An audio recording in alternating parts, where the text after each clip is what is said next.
అందరికీ నమస్కారం। ఈరోజు గౌరవ మా కార్యనిర్వాహక అధ్యక్షులు కేటీఆర్ గారు మరి మహిళా కమిషన్ ఆదేశాల మేరకు మహిళా కమిషన్ ని ముందు మహిళల పట్ల ఉన్న వారికి గౌరవానికి ఇది ఒక నిదర్శనం। పిలిచిన వెంటనే మరి వారు ఇక్కడికి వచ్చి హాజరవడానికి వస్తున్న క్రమంలో మరి మహిళా కాంగ్రెస్ నేతలు వారు ప్రవర్తించిన చౌకబారు విధానం, చిల్లర మరి విధానం శోచనీయం।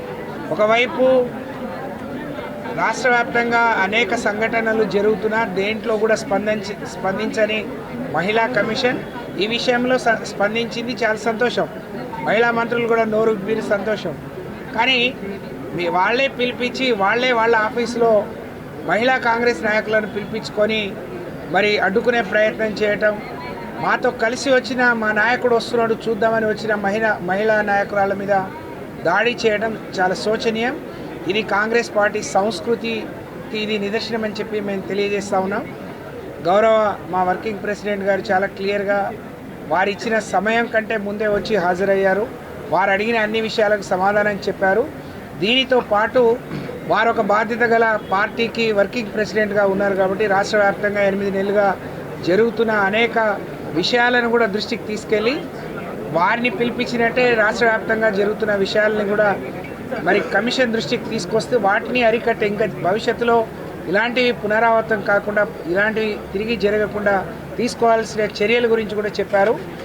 కాబట్టి ఇదంతా ప్రజలు గమనించాలని నేను విజ్ఞప్తి చేస్తూ ఉన్నాను। ఈరోజు ఇంకా ఏం చెప్పలేదు, భవిష్యత్తులో చెప్తారు। ప్రతిపక్షాల మీదనే కాకుండా నెక్స్ట్ వేరే ఇష్యూస్ మీద కూడా తీసుకోవాలని కోరుతున్నారా మీరు? నేను వారికి చెప్పిందల్లా ఒకటే, రాష్ట్రంలో షాద్ నగర్లో ఒక దళిత మహిళ మీద అఘాయిత్యం జరిగింది, కొల్లాపూర్లో ఒక చెంచు మహిళ మీద అఘాయిత్యం జరిగింది, రాష్ట్రంలోని హాస్టళ్లలో చాలామంది వసతి గృహాల్లో పిల్లల పరిస్థితి బాగాలేదు। ఇవన్నీ చెప్తుంటే చైర్మన్ గారు ఏమన్నారంటే మళ్ళీ ఇంకో రూపంలో రండి, వస్తే నేను తప్పకుండా సమయం ఇస్తాను, ఆ రోజు మొత్తం చెప్పండి అన్నారు।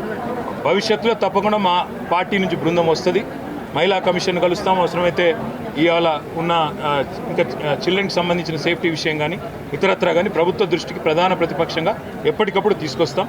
ఇవాళ జరిగిన విషయంలో కూడా నేను మళ్ళొకసారి విజ్ఞప్తి చేస్తూ ఉన్నా, కొన్ని సంఘటనలు జరిగినప్పుడు హుందాతనం ఉండాలి, రాజకీయాల్లో సంస్కారం ఉండాలి, పొరపాటు జరిగితే పొరపాటు జరిగిందని చెప్పాలి, అంతేగాని ఈ రకంగా కావాలని వచ్చి మా నాయకుల మీద పడడం, దాడి చేయడం ఇది మాత్రం భావ్యం కాదు, మంచిది కాదనే విషయం దీన్ని అందరం మాత్రం తీవ్రంగా ఖండిస్తాం।